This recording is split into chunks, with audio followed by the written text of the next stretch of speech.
Welcome to the Dental Implant Practices podcast, where each episode will explore how to integrate dental implants into your practice and into bone, with your host, Dr. Philip Gordon. Hey guys, thanks for being listeners to the show. Go to dentalimplantpractices.com and find all of our resources. Also find us on Facebook, Dental Implant Practices page on Facebook, and go to iTunes and leave me a review on iTunes so we can help spread the message. Thanks. Welcome back to another episode of the Dental Implant Practices podcast. I'm your host, Philip Gordon, and today it's a huge honor for me to introduce Dr. Mark McOmie. Mark, thanks for being on the show today. Oh, thank you for having me. It's great to hear your voice. Yeah, so you are living and working in Chattanooga, Tennessee. Is that correct? That's correct. Okay. I would love for you to do a little introduction to yourself, kind of little history about kind of where you went through dental school, how you got out into starting your practice, and then we'll kind of go from there. I like people to do their own intros so I don't butcher the information, and it's a little more genuine coming from the source. So just kind of bring us up to speed with, where'd you grow up? Where'd you go to college? Where'd you go to dental school? And how'd you get into private practice? I am from Salt Lake City, Utah originally, and that's where I grew up. And when I was in college, I decided I wanted to go into dentistry. And so I started looking for jobs that would maybe give me some experience in that. And I became a dental lab technician for Utah Dental Lab in Salt Lake City there. And I started out actually driving a delivery truck, running cases to dentists, and then moved back to the bench and spent a few years there. I paid for college with what I made at the dental lab. And then I went to the University of Louisville School of Dentistry from the University of Utah to the University of Louisville. And there I met my wife, and who's now my wife, and we graduated in 1998, and we were trying to decide where to go.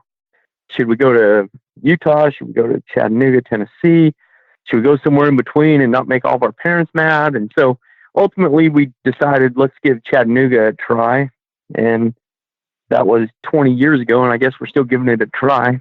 And so we started out our practice from scratch, just obtained a building and opened the door and hoped somebody would come in it. And then I worked for a DSO for the first year, so we would have some income and be able to weather just really not making a lot of money at the practice right off the bat. And then after a year, I came over to the practice full time. And then about 10 years later, we had our daughter, and Ellen dropped back to 3 days a week. And currently she works 2 days a week. And we are a fee-for-service practice. We try to do high-end, low-volume type of work and use the best materials and components available. Somewhere along the way, we became good friends with Gordon Christensen through attending his courses. And in, I think it was 2005, we became CR evaluators. And to date, we've evaluated over 450 products in our office. And that's been a real eye-opening experience on dental products and the marketing behind dental products and how that came to be. That sounds great. So you married your wife in dental school. You're both dentists. She's we got married. We got married in May when we graduated. Busy times. Kind of funny. We moved here. We got married, and all in one month. We graduated dental school, moved to Chattanooga, and got married. And then opened your practice. That's exactly right. I think back to that, and I'm like, man, I must have been crazy to pull all those things off in 1 month, but we did. Yeah, you always look back at those times and think, what a struggle, what a challenge, but what a fun time.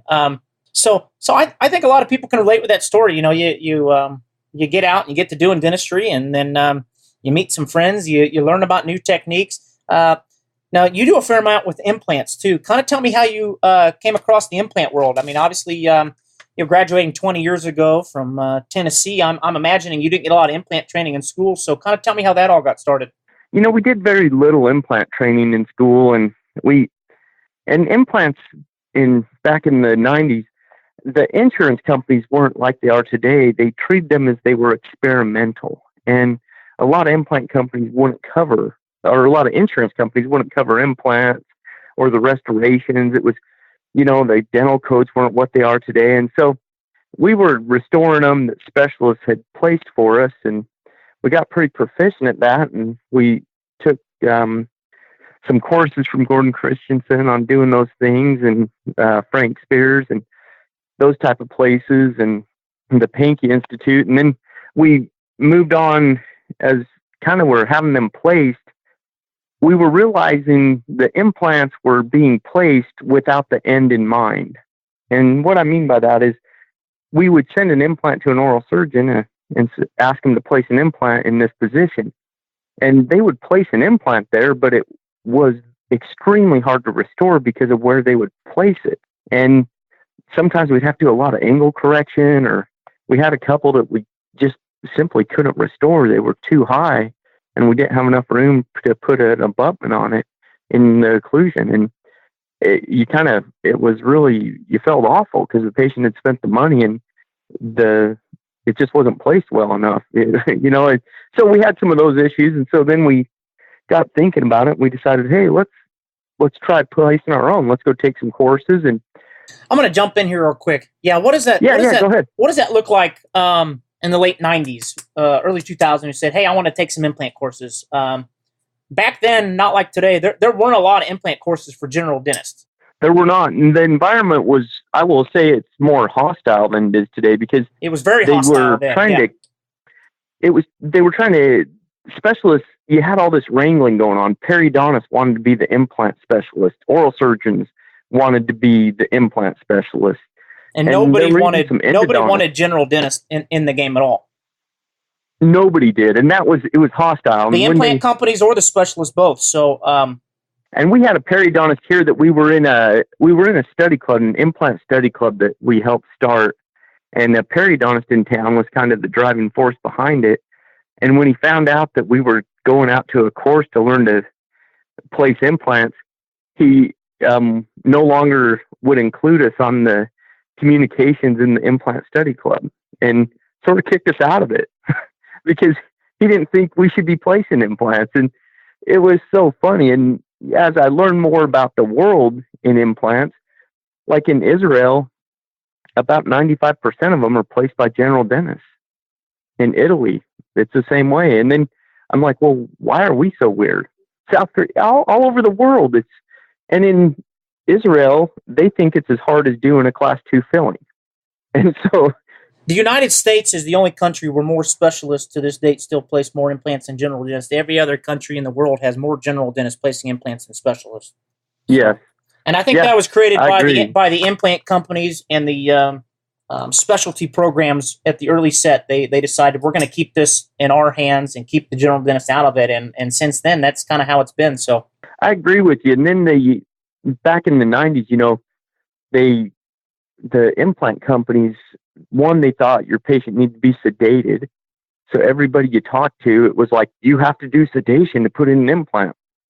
And then the next thing was a cone beam was so expensive and so hard to do, and the computers were slow, and it was just, that was a tough thing to do. If you wanted to get a cone beam on something, you're talking, they were charging $1,600, and the thing moves so slow on your computer, it'd take you an hour just to get the thing to load. And it was a different world than today. And if you wanted to buy a cone beam, I think the lowest one was about $250,000. And like you said, once you had it, there weren't any surgical guides you could make off it, because those hadn't really been invented yet. Maybe Nobel was starting to start their Nobel guides, but it was pretty rudimentary at the time. So it was a different world. So walk me through, how did you find a good place to go, and who did you go see it? How did you get that early training in implantology? Because it wasn't always as available as it is today. That's an interesting question. And we looked all over. We looked with different companies and things. And one of the things that I've learned through my association with the CR Foundation is everybody tries to hold you within their system. They want to make their system sticky, and you can't get out of it. And all the implant companies, they would offer these courses, and they would want me to come. But it was very obvious what they were trying to do was get you into their system. And so and I wasn't opposed to that, but they only wanted to teach you. They only wanted to teach you their system. They didn't want to teach you the science and the biologics. They wanted to say, okay, use this kit, do it this way, and don't stray from anything else. They weren't really teaching you the fundamentals per se. I wholeheartedly agree. And so that's when Gordon Christensen was doing a course on mini implants. And so I thought that would be a good stepping stone into implantology, and went to that and found that mini implants were very simple and not a big deal. And then we went back and took his implant course. And in his course, we sat down with, I think it was 8 systems. And we placed those into sawdust mandibles and things of that nature, and went through all the way they handled, how many, your drill sequences, your wrenches. And back then, if you remember too, you may buy a driver, and then 2 months later, the implant company would change the interface on the new drivers. And so your old driver was now a paperweight, and you had to buy a new one. And we didn't have, the standardization wasn't there. And so the restorative interfaces were everything from trilobe, hexes, octagons, pentagons. Some of them were ovals. It was crazy. And so we went there, we placed with 8 different systems. And our first system we settled on was Nobel, the trilobe. And that was actually the first system that was the first system I started placing, was Nobel. Yeah. And so then we started in with Nobel, and that was a good system, and it still is a good system. And we went in on that one. Were you placing the Nobel replace? Yes. Replace, select, and direct. The one piece implant. Yep. Yeah, the one piece. Well. Yeah. Okay.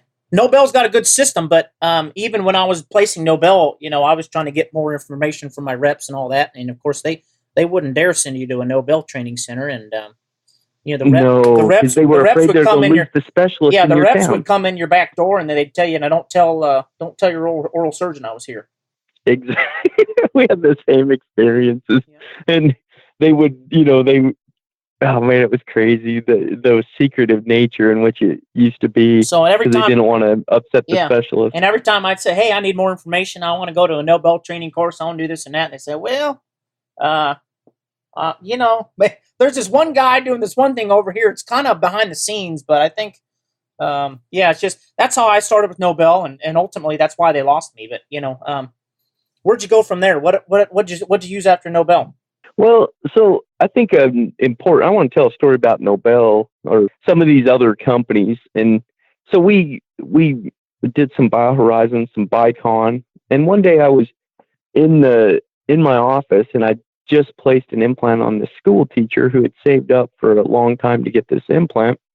And in walks a rep, and he proceeds to tell me all about how they had their annual session in Vegas, and they had the top 2 floors of the Venetian, and a big party for about 3 days. And they had Circus Olay in the rooms, and they brought them into the hotel just to do private parties for them, and on and on and on about this big lavish party. And then he says to me, "Oh, and by the way, the implant is no longer going to come with a cover screw, and we're going to charge you $50 for the cover screw. So how many cover screws do you want to buy?"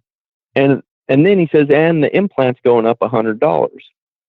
And so I sat there and I looked at that, and I said, basically what they're doing is they just raised the price of the implant $150 on me, and I was already paying close to $500 for the implant. And I told him then, I said, Did they raise the prices after they got the bill from the Venetian party? It really made me wonder. And I was sitting there thinking about this school teacher, and I was like, her implant has to go up $150 just because they're charging $50 for a screw and just decide to raise the fee. And so I told him then, I said, when prices are raising and it doesn't make sense, that's called a bubble. And this will come home to roost. And you can't continue doing this. And I knew at that point, I had a friend, he's a dentist, and he went to India, and he bought the exact same Nobel implant for $70 in India. And I'm sitting there shaking my head thinking, what are we doing? And then shortly thereafter, Gerald Misnick opens Implant Direct and starts selling implants at $100 and has all the knockoff implants, whatever you want to call them, clones of all the major systems. And he's worked around all of his patents that he sold and set up and everything. And that to me was when the price of implants came into the realm of reality. Was he kind of fired a warning shot across the bow of all these companies charging us $800 for an implant. And it really changed the industry. And it brought the majority of general dentists place Implant Direct, because Implant Direct, as you have noted talking, was very friendly to general dentists. It changed. And that's really, to me, that's where I see the shift in implant market and implantology. Was when they came online, it was shocking. And, everybody, all the reps would come in and tell you about how bad their quality is. And, well, they didn't know anything about it. They just knew the price was lower. Yeah, absolutely. It shot a big bunch of fear through everything. And it changed dentistry implantology for the better. Yeah, and about that same time, the recession hit. Nobel took a slide, and cone beam was starting to come around more and more available, and so there were a lot of things happening about those late 2000s that really shifted the game, like you said, and put more availability in the hands of the implant dentist. And Implant Direct, they opened their education center, and they were okay training general dentists. They thought, why not? So, they brought education to the general dentist. They brought pricing to the general dentist, and they brought quality. And so, yeah, they were a big part of that. They really launched a good thing. So, you got exposed to Implant Direct, and then where'd your pathway go from there? So then we placed Implant Direct quite a bit, and I have always kind of been fascinated with all kinds of materials and stuff and different things. And we went to the IDS show in Germany last March.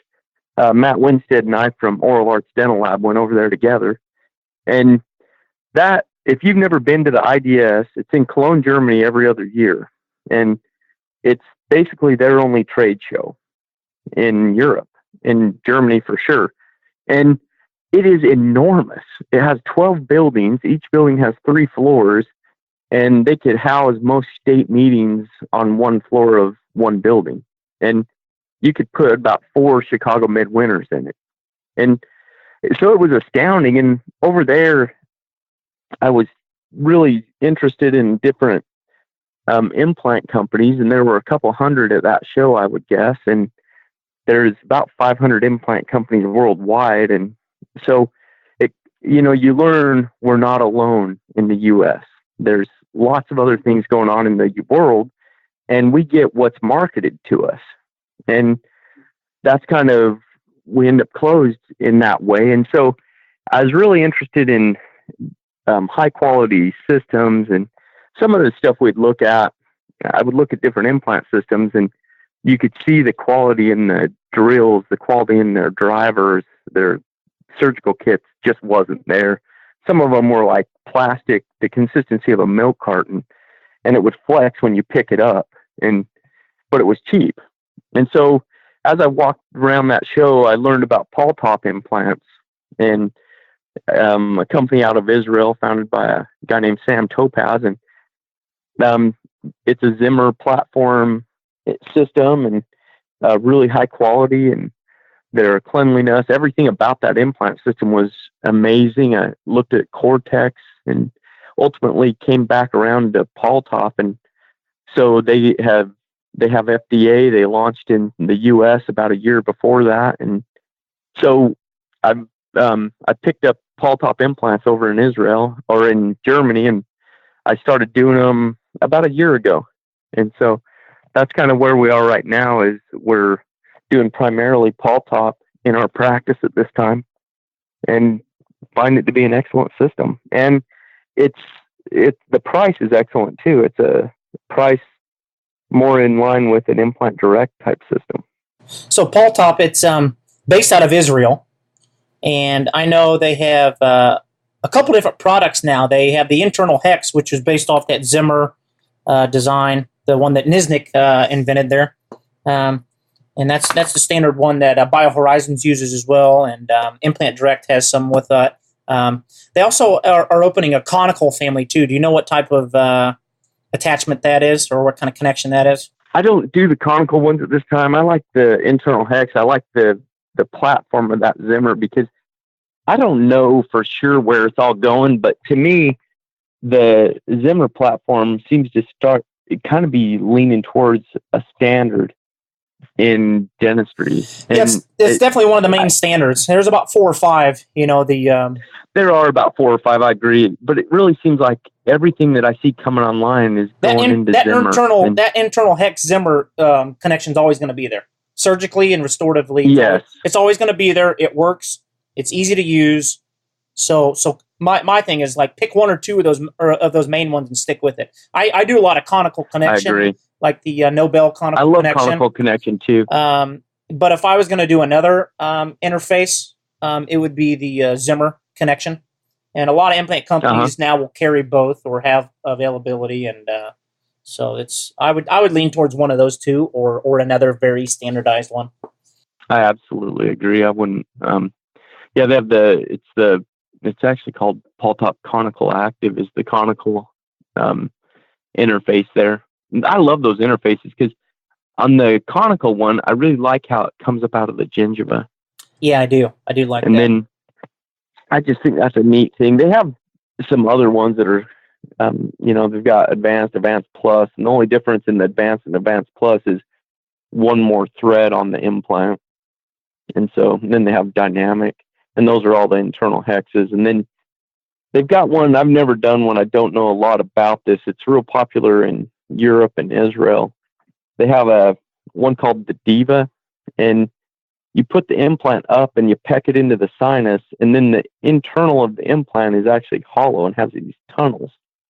And you put your bone graft material in there and shoot it up through the bottom of the implant, and kind of like soft serve ice cream coming out the top of that implant, it buries the implant in your bone graft. That's an interesting concept. Yeah, we'll have to dive into that one at some point. At some point, we'll get into that. And when I was in Germany, the other thing I learned was they have more zirconia implants, plastic implants. The world is kind of crazy with what they'll go running into somebody's bone. And we're a lot more conservative in the United States, be it good or bad, probably good in this scenario. But I found it fascinating. There's, implants where they take a CT scan of like a tooth number 3 with 3 roots. You pull number 3 and then the implant fits into the socket. Yeah. Yeah. Kind of like you're putting a new tooth back in, but it's the implant. Yeah. And you hammer it in. You don't screw it in because it has 3 roots, so you can't screw it. But I don't know. Thought it was pretty interesting to see. So Paltop's got they got a handful of different implants with some major connections, and then off of those connections they offer probably different shapes and sizes. They also have a full lineup of their surgical kits and tools too. I'm looking at that. They got a compact surgical kit, a basic kit, a premier, osteotomes, countersinks, bone taps, bone profilers, parallel pins, drilling kits, all kinds of stuff that you would need, right? And they've just got a fully guided kit as well. And a fully guided kit. Okay, so that's important. Yeah. Yeah, they've got fully guided, which is, I think fully guided's huge because I swear you could take somebody and in 10 minutes explain what you're doing, put the surgical guide on, and anybody could follow a fully guided kit and put in an implant because it's almost, you can't mess it up.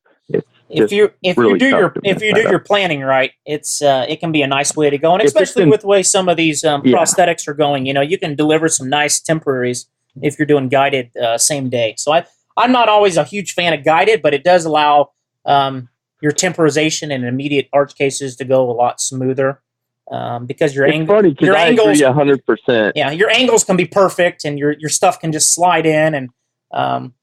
So there's indications for both. So I love it that implant companies are making them, and I don't use them every time. I love doing guided and fully guided.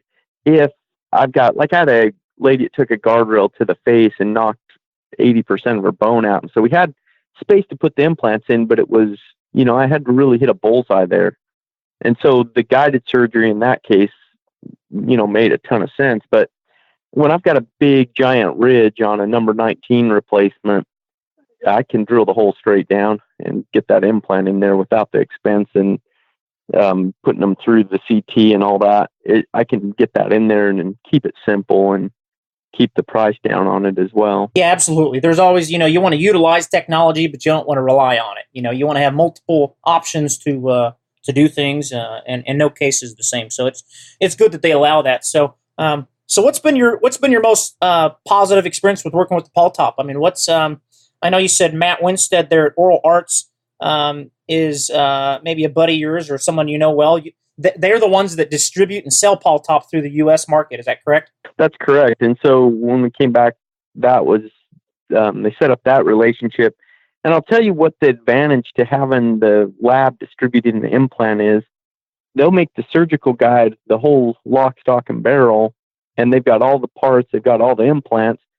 So when I do a CT and we'll use the Trio scanner and scan on a really complicated case, then when I get the box back, it's got all the implants. It's got everything I need in there to do the case, including the temporary and all the attachments, everything. And it all comes from one place. Because especially back, we were talking historically, and you remember back in the early 2000s, late 90s time, getting the restorative components together and getting those to the lab, oh man, you had to call, get it from them. They mailed it to you. You had to mail it or take it to your lab. You had to, and then everybody had to understand how to use it. And with it all coming from one place, again, keeping it simple and trying to have less steps, because every step there is another chance to mess something up. Absolutely, and people don't realize back then to make a single implant crown was probably $800 or $900 for your lab cost. Oh yeah, for your lab cost. Yes, because you had to go buy that part from Nobel, and then you had to ship it to your lab. They had to customize it, and then they had to do all this other stuff to it. And then they make all this these jigs and try things in, and then you'd seat the crown, and the crown would be $300 and $400, and you got the abutment price, and everybody wants to jack up the price on. Well, I trimmed it and did this, and so, that was $300 to $400 for the abutment. Yeah, I mean, and that was just 15 years ago, and so now if you've got a lab that can take you from A to Z, they take the CT, they take the intraoral scan, they can make the guide, they can make the temp, they can make the final. You can probably bundle the whole thing for $900. You can probably get the implant, the surgical guide, and the final restoration. So, oh yeah, and that would be multiple case stuff. Yeah, would be $900. A single tooth, you're looking at maybe $300 for all that. And so it's changed everything. And when we're doing, attachment cases and things, it's really simple because Paltop has all the clone attachments for the systems. And so they are the distributor of that. It's like having Attachments International in your building. And so it's been wonderful in that case, and the scenario there where it's all under one roof and it takes their implant, all that out of my hand. It's their prosthetics. There's not going to be a mix-up of parts. There's not going to be a misunderstanding of anything. The follow-through would be much easier. Yes. And then with Paltop really coming to the U.S., they are so customer service driven that, there's multiple times Sam Topaz has called me from Tel Aviv to check on a case. How did that go? Did we get you what you needed? And I had an issue with a driver, and I took pictures of it. I rounded the edges of a driver, and that could be a disaster. And I took pictures of it next to a new driver and sent it to them. And within 3 days, they changed the way the metal and everything about the driver. And I've never been able to give feedback to a company and get results before. Yeah, that was a first. And that's huge because, it's not just about the sell, it's about the aftercare. And if they're not listening to the voices of the people they're selling to, that company's probably not going to be doing as well. And I think that's, you have to listen to your customer and continue to hear their feedback and interaction and incorporate that into your business plan. And so it's good when companies do that. And they don't feel like, okay, you're too small to interact with, because everybody's been on that other end where you try to get a hold of people or a system and you just feel like nobody cares, right? As long as As long as, after the check clears, nobody cares. And sometimes that's the most frustrating part. And, I think if you get a part from the lab, you can call the lab and a person answers the phone, and you don't go through a phone system thing. And the lab understands what you're talking about. Some of the frustration when you're, a lot of the reps for an implant company, they're in the business of selling the surgical implant, and their knowledge of restoration is very light. And so when you call and you say, I need this correction on this angle, or they don't necessarily know what you're talking about. And so they'll pull their catalog out and kind of look through it and try to help you. But when you've got the actual lab technician, the guy who's building the thing for you, and he's looking at it and he understands it, he's got the parts in the next room, it changes everything. The service goes up, the quality goes up, your headache goes down. It's a win-win-win. Yeah, it really is. And I think people don't understand that keeping it all under one house means the control is much higher. And so the outcomes can be much more satisfactory because it's all right there and people understand the whole system. It's not, well, let me check that department and let me check here. It's like, okay, you can deal with that one lab tech who's going to touch your case and they get it from the ground up. Yeah. And that's awesome. And I've gone over there and actually sat and we've treatment planned surgical guides with my CT scans and put them in there and printed the guide while I'm sitting there, which is a real fun experience to do. And it's, being a lab tech originally, I really appreciate that side of the, lab. And I'd love to see that. And it was really, that's been a lot of fun to get to sit in there and make your own guides and sort of see how that all works and plan it out and make sure everybody's on the same page. And then we can overlay the temporary that we're going to build on top of that guide in a complicated case. And it's just been a really neat experience. And you've got to be doing things like that to keep dentistry fun. You've got to find the innovations. You've got to go and get it, because dentistry is a hard sport. It's hard. Nobody wants to come see you. It's a tough business. You're working procedure to procedure. You've got a schedule to keep. Every second of your day you need to do things that make it fun for you and make it enjoyable. Otherwise, you're going to burn out. You're going to hate your job. You're going to be miserable, and that makes it fun, getting to do these innovative things, and it keeps you awake, alive, and keeps you motivated. Yeah, I couldn't agree more. And that's why I love implant dentistry, because the surgical part, the treatment planning part, the technology part, I feel is just amazing. And that's what keeps me going in dentistry. And I'm not even, I'm just 9 or 10 years into this thing, but I knew I just couldn't do, posterior composites my whole life. So, I love what implantology has. I love what these innovative implant companies and labs are, providing. And the fact that they're taking on more responsibility and more of that, because these investments, these labs and implant companies making are huge. But if they're investments that come down to a better user experience, that can make all the difference. So, yeah, what types of absolutely what types of cases are you doing in your office? Singles, overdentures, full arches, a little bit of everything. Kind of walk me through, what kind of cases you're doing. What do you like to do? What kind of cases are fun? What are your headaches with the implant cases? When we started out, I had left the course and I felt like doing a single unit on number 19 was, it was stretching me. And, today there's really, with the surgical guides, I don't really shy away from much anymore. And, I had a lady that took a guardrail to a face, knocked out all of her bone. And we did that case with a Bruxer hybrid. And it only took the left side out, and so the right side's natural teeth. And that was a tough thing to blend. And man, what a fun experience that was, and how rewarding. And I'll never forget when she walked out of the implant surgery and she had her temporary in. Her parents were here. She's about 30 years old, and her parents came with her. Her face is all scarred up and everything. It literally cut her from the edge of her mouth all the way to her ear, filleted open where you could see down into her throat.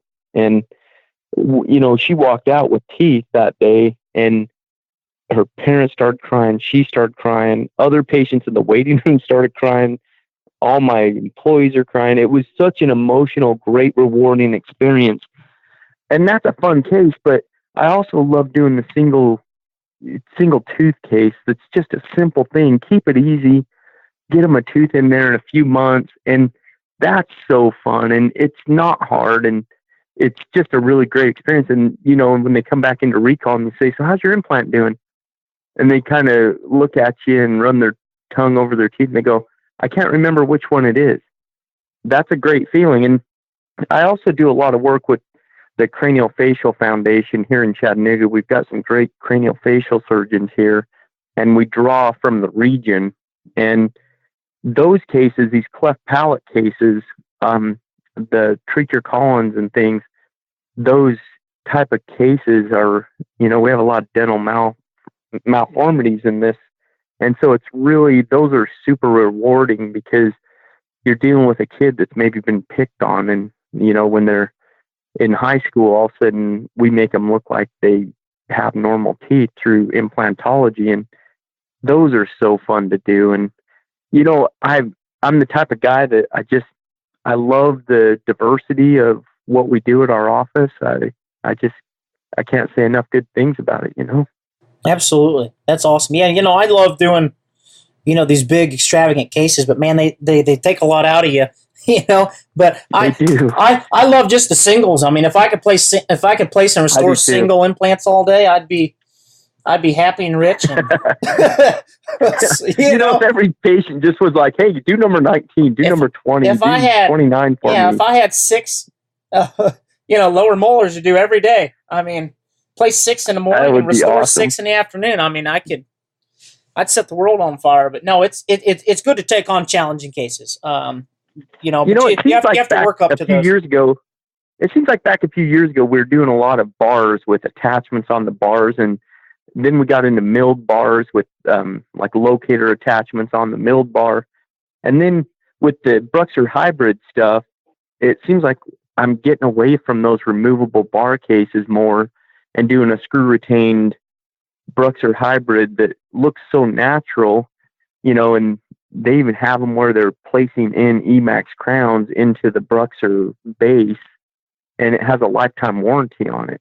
And so the dentistry we're doing today is so far superior in quality and aesthetics and function than we've ever done before.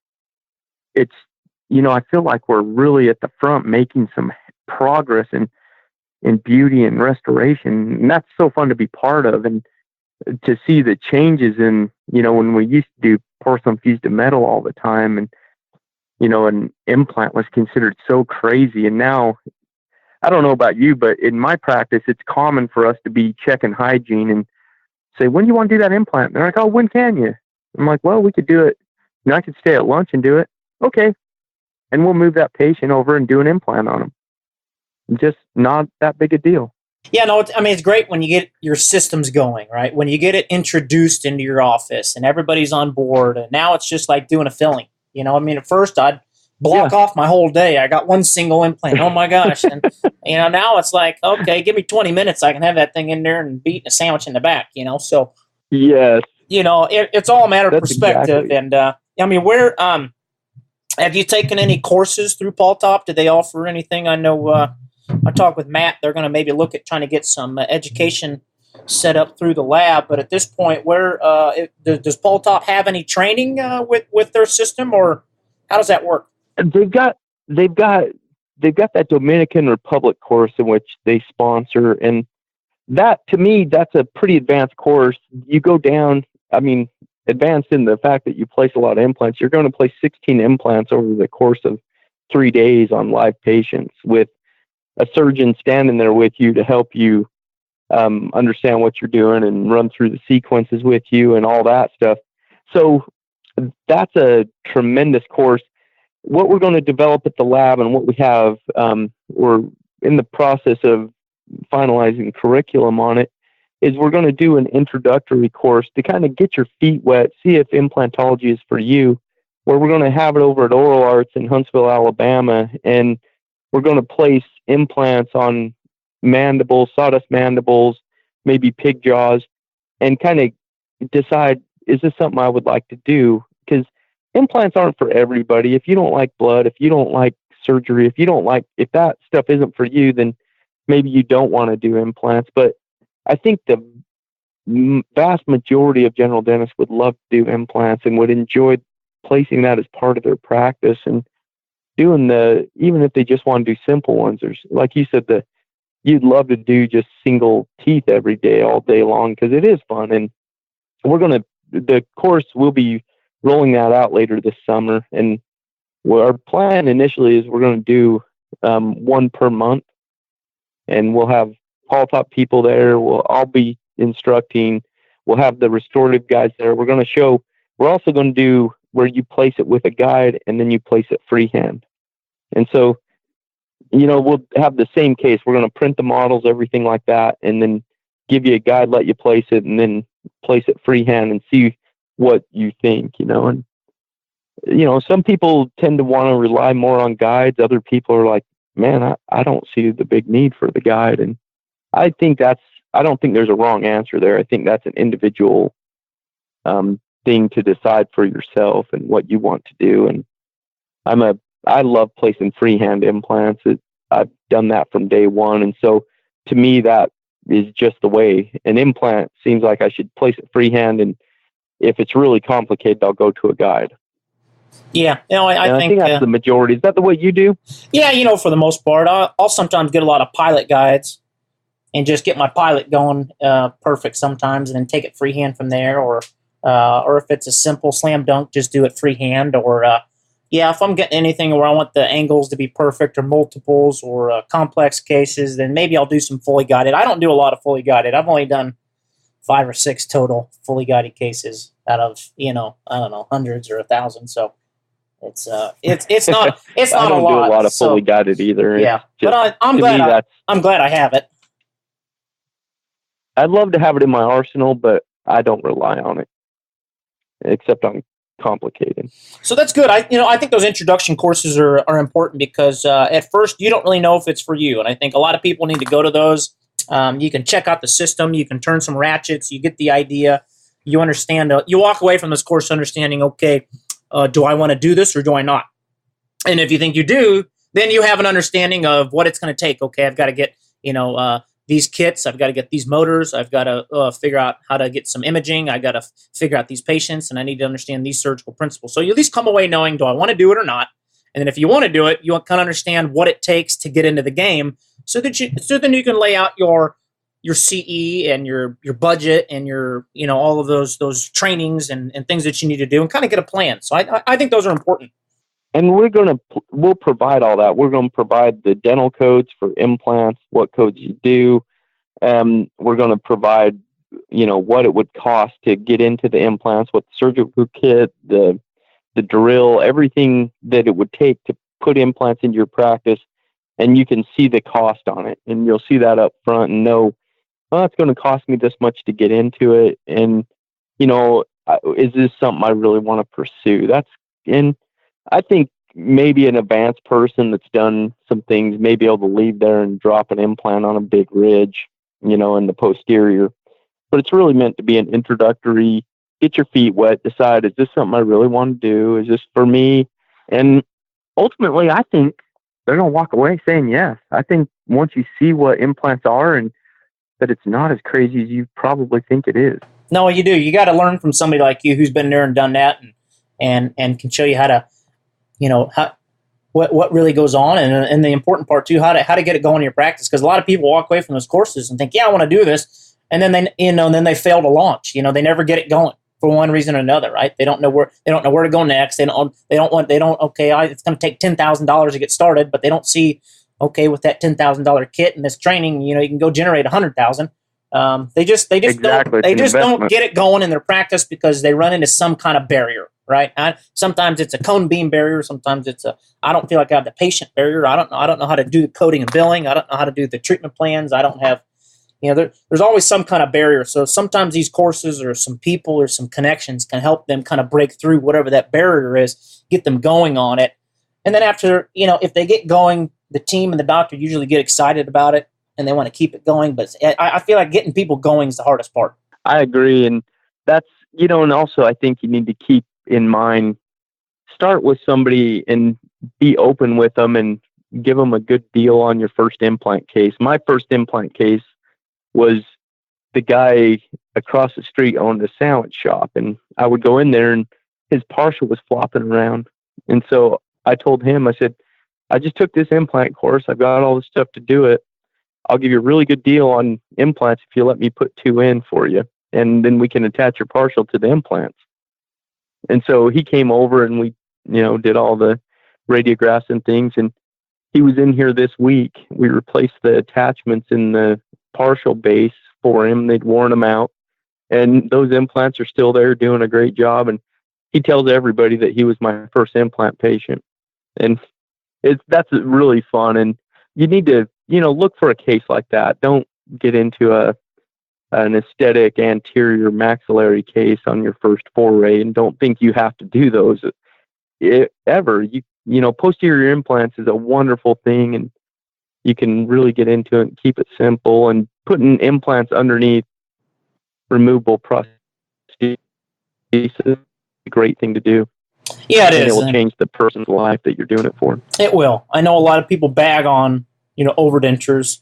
They're really a great service to people. And, some people are like, oh, if you're going to do anything more than 2 implants, if you're going to do 4 implants, you should do a fix. And it's like, overdentures provide a great solution for a lot of good people at a low cost. And, and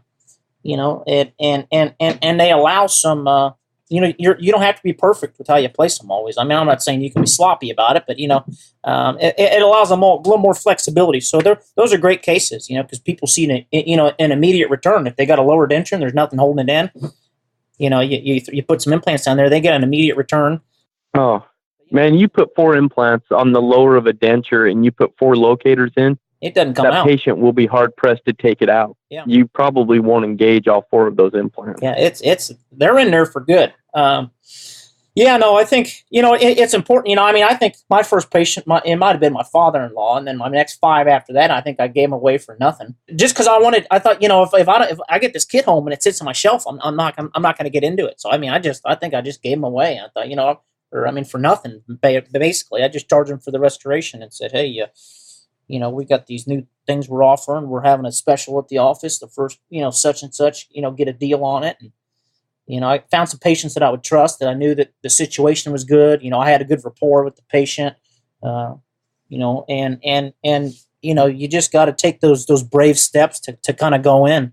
And I think, that's the important thing is having people that'll be there with you, though, to help you through that, and having a company and a lab that'll be there to back you up. Because you're gonna need good support team, right? You're gonna need a mentor. You're gonna need a good lab. You're gonna need a good implant, and so having those in place before you get going is important. So that's probably a good thing to do. You're so right, and you need a lab where you've got a guy that you can call up and say call up Adam, and Adam's going to answer the phone and talk to you about your case. If you're not using a lab where you've got a guy you can call and talk to, you need to get a different lab. You need to be able to call a guy that and talk to him about your needs and what's going on with your case. And from the lab technician side, I loved when doctors would call me and want to talk about their case, because then I knew how to deliver what they wanted. I wasn't reading a sloppily written paragraph on a little lab sheet and hoping I'm getting them exactly what they want. Yeah, absolutely. So it's good. What advice would you give people looking at the Paltop system? What would be your recommendation for that? If someone's either placing implants or not placing implants, what would you recommend? Where would you recommend they go? I would go. I'd call Oral Arts and get information on the system, and you can look them up Paltop online at paltop.com. And what I like about Paltop is I get an amazing initial stability with them. And initial stability is a really important thing. As you get into placing implants and you have done a few hundred, you start to realize the ones that you get good initial stability on are never headaches for you. And the initial stability is so important. And with the Paltop system, their drill sequence and the shape of that implant, it goes in there, it's really stable.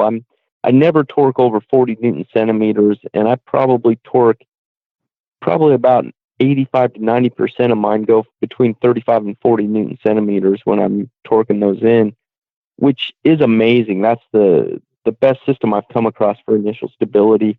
And I am not a fan of paying $500 for an implant.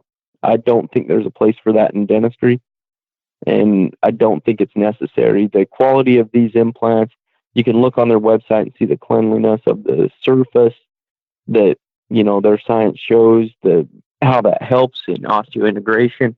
And I think the price of that implant, the service of it, and all those things come together for a win. And I just think it's a wonderful situation and a wonderful system. And I'd encourage anybody to give it a try. They're, you know, getting into it is one of the cheaper systems to get involved with, and it'll be less expensive for you to get into that. And the customer service you're getting, and they're not some of these companies, like we talked about before, are so specialist driven. They're not. They want the general dentist place in them. They want to help you be successful, and that's a big difference. And you know, sometimes you get a company that's, you know, they want to treat you like backdoor because they don't want the specialist down the street that's placing $200 a month to get mad at them and leave them over it. So, and that won't happen with this. Yeah, no, I agree. I think, you know, primary stability is king, and you want a good system that gives you that. You want a system that's friendly to the general dentist, right? That has, you know, universal connections. So even if you're not using the same lab, like you're not paying through the teeth on, you know, lab parts and restoring these implants. You know, people always talk about placing the implant, but you got to restore this thing too as a general dentist. That's the fun part too. And you know, you want to make that as less complex as it needs to be.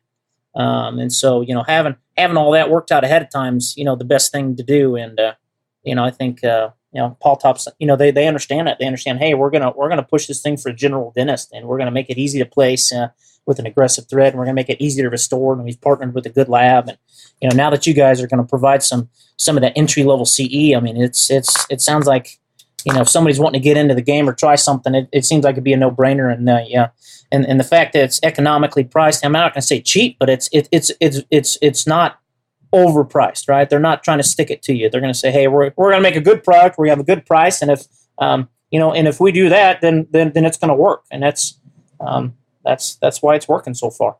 That's right. And that's part of it. You got to pay for quality at least, you know? Yeah, absolutely.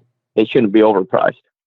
You know, like I was talking about, there were things over there from crazy companies in weird countries that, you know, you could buy implants from countries for, you know, $20, but that implant also looked like it was a $20 implant, and the surgical kit was that way.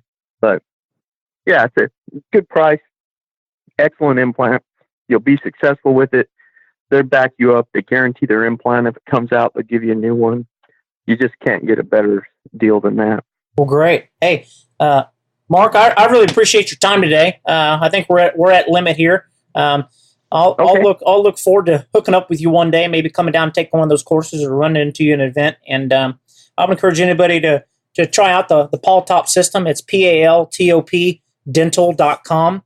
And then the Oral Arts Dental Lab is Oral Arts, ORALARTSDENTAL.com, Oral Arts Lab. That's where you can buy the Paltop system through here in the States. They're going to be taking some courses you can take. And got a good thing going on. So I appreciate your time today. And any little last bits you want to throw in there for any listeners? Man, I'd encourage everybody, young dentists, older dentists, whatever, get involved in doing dental implants. It'll make you happy to go to work. It'll be something that challenges you, and it will continue to make dentistry fun and interesting for you, and you will not burn out. Implants continue to evolve and change. I've seen them get so much better over the years that I think everybody would it'd be a wonderful thing to add to any practice. And I encourage you to look into it, look into Paltops, look for those courses, and come to our course. I'd love to meet some of you that are listening to this, and I'd love to hear your stories and help you get into dental implantology. Great. Hey, I know it takes special people to do that, so I appreciate you doing that. And you're real sincere with everything you're doing. So I know people really get that and appreciate it. And then for my dental implant practices, for my dental implant practice group purchasing organization, I know that we've even got a deal set up for 15% off Paltop and oral arts restorations on top of those. So we're going to give our listeners a good incentive to go give you guys a try and get going with that. So I'll tell Matt thanks next time we talk to him with that, and really appreciate everything you're doing down there. So hey, thank you, Philip. Great talking to you. Have a good afternoon and keep on trucking, buddy. We'll catch up another time. Sounds great. Thank you. Bye-bye. Bye-bye.